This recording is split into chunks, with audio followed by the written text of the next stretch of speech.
Bangkitnya seorang raja dalam dunia Persia kuno ketika dinasti Achaemenid mencapai titik pergolakan dan ekspansi. Muncul figur yang kemudian dikenal sebagai Darius I atau dalam bahasa kuno Persia, Darayavahut, yang secara kasar berarti dia yang memegang kekuatan atau yang menegakkan kebaikan. Ia lahir sekitar tahun 550 sebelum Masehi sebagai putra dari Estospes, satrap gubernur Partia, dan Persis, kisah naiknya ke tampuk kerajaan penuh intrik. Setelah kematian Raja Kambises II, seorang usurper bernama Gomata mengaku sebagai berdaya. Saudara Kambises memimpin Persia dalam waktu yang sangat singkat. Darius kemudian memperoleh dukungan, membunuh Gomata, dan mengklaim tahtanya. Mulailah era pemerintahan dari tahun 522 hingga 486 sebelum Masehi, di mana kerajaan Persia mencapai puncak kejayaannya, baik secara administratif, militer, maupun infrastruktur. Cerita berikut ini akan menelusuri perjalanan Darius sebagai penguasa. Dimulai dari naik tahta, membangun imperium, menggunakan administrasi dan reformasi, hingga konflik dengan Yunani serta warisannya yang panjang. Merebut dan memperkuat tahta, pada awal masa pemerintahannya, Darius menghadapi banyak tantangan internal. Segera setelah naik tahta, berbagai wilayah di kekaisaran memberontak karena memandang kematian Gomata dan naiknya Darius sebagai krisis legitimasi. Sumber utama bagi kisah ini adalah prasasti Behistun, Inscription Bisit, sebuah relief dan teks tribahasa Persia, Elamite, Babilonia, yang terpahat di tebing dekat Kermansyah, Iran. Di dalamnya Darius menceritakan bagaimana ia memohon bantuan kepada dewa Ahura Mazda memberantas Gomata dan para pengikutnya. Lalu oleh anugerah Ahura Mazda, ia menjadi raja. Menurut narasi ini, Darius bukan sekadar pelaksana, tetapi sang pahlawan yang memulihkan tatanan kerajaan sehingga kekaisaran terdampak oleh pemberontakan bisa kembali stabil. Namun banyak sarjana modern menunjukkan bahwa narasi ini memiliki unsur propaganda. Menyoroti pentingnya membaca dengan kritis. Setelah menegaskan dominasinya di pusat, Darius pun mengarahkan perhatian ke wilayah-wilayah luas yang dikuasai Persia, memperkuat kekuasaan satrap, dan memastikan bahwa pusat tetap mampu mengendalikan daerah. Ini menjadi fondasi dari stabilitas panjang kekaisaran, reformasi administratif, dan kemajuan internal. Salah satu warisan terbesar Darius ialah reformasi Besser-Bisseren dalam administrasi dan ekonomi kerajaan. Ia sadar bahwa imperium yang membentang dari Baktria hingga Mesir, dari India hingga Laut Hitam, hanya bisa dikelola lewat sistem yang teratur. Pembagian satrapi, Darius menyempurnakan sistem pembagian wilayah satrapi yang sebelumnya telah diperkenalkan oleh pendahulunya, sehingga tiap wilayah besar memiliki gubernur satrap yang bertanggung jawab atas pajak, keamanan, dan administrasi. Pusat kerajaan menetapkan jumlah pajak yang harus dibayar tiap wilayah secara rutin. Ini membantu menghindari penarikan pajak yang berlebihan dari satrap yang bisa memicu pemberontakan. Standarisasi ekonomi dan perdagangan. Ia memperkenalkan uang koin standar, contohnya darayaka serta satuan ukuran dan berat yang seragam, sehingga perdagangan lintas wilayah mengalami kemajuan besar. Jalan utama seperti Royal Road membentang dari Sardis Asia Kecil ke Susa Iran, berfungsi sebagai jalur cepat untuk kurir kerajaan, pedagang, dan pasukan. Penghormatan terhadap budaya lokal.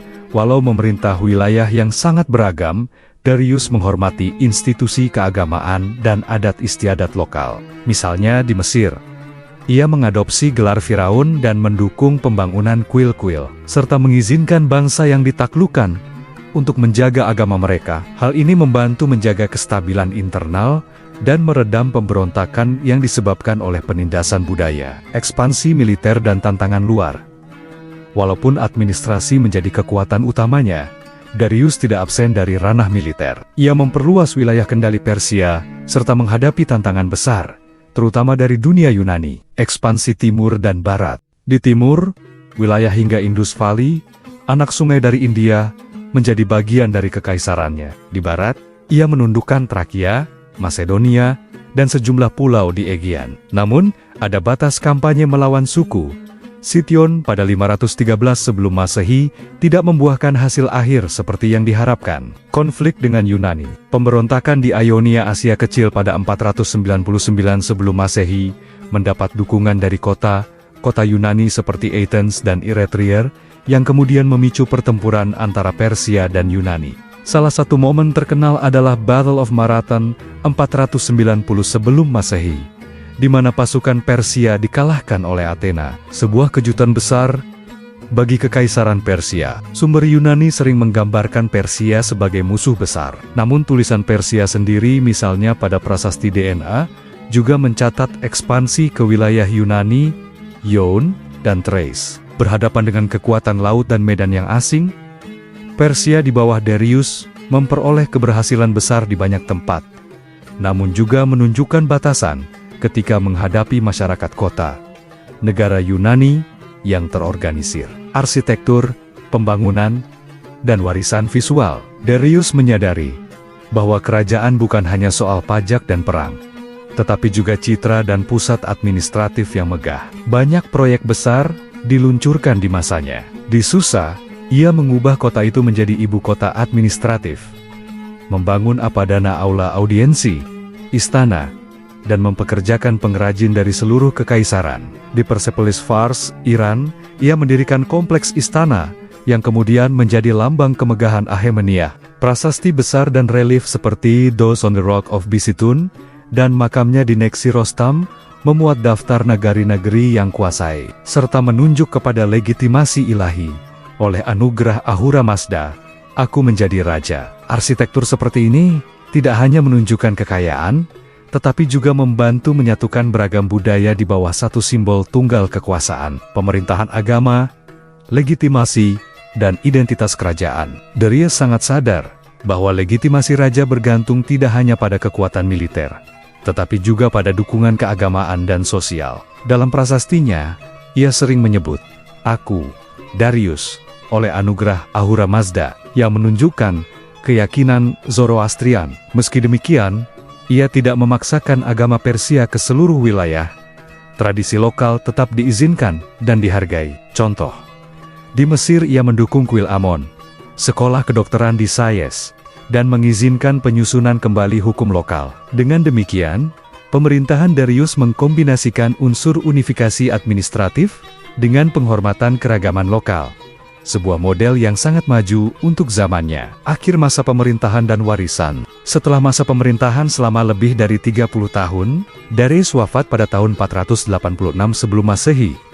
Meskipun ia gagal menaklukkan Yunani secara total, sistem yang ia bangun, dari jalan, satrapi, arsitektur, hingga identitas kerajaan, membuat Kekaisaran Akhemeniah tetap kuat hingga abad berikutnya. Warisan Darius dapat dirangkum sebagai berikut.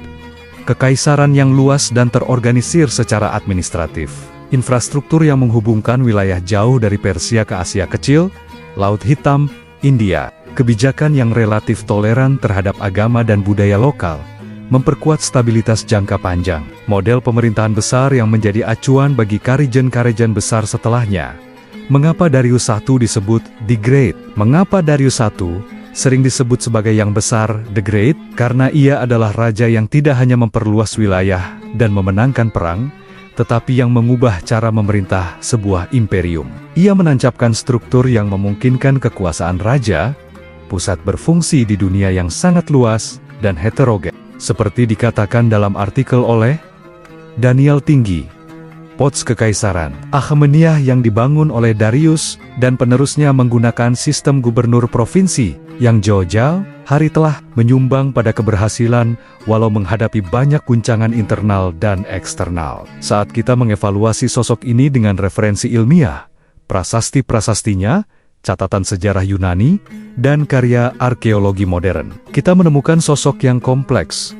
Sang penguasa yang berambisi, reformis yang pragmatis, dan raja yang sadar akan pentingnya simbol dan perangkat administratif. Penutup, dalam narasi sejarah yang sering didominasi oleh kisah Yunani Romawi, tokoh seperti Darius I adalah pengingat bahwa kekaisaran besar di timur juga memiliki inteligensi maju dalam pemerintahan dan organisasi. Dengan menggunakan sumber seperti prasasti Behistun, artikel arkeologi, dan penelitian modern, kita dapat melihat bahwa Darius bukan sekadar raja penakluk, tetapi pembangun sistem yang tahan lama.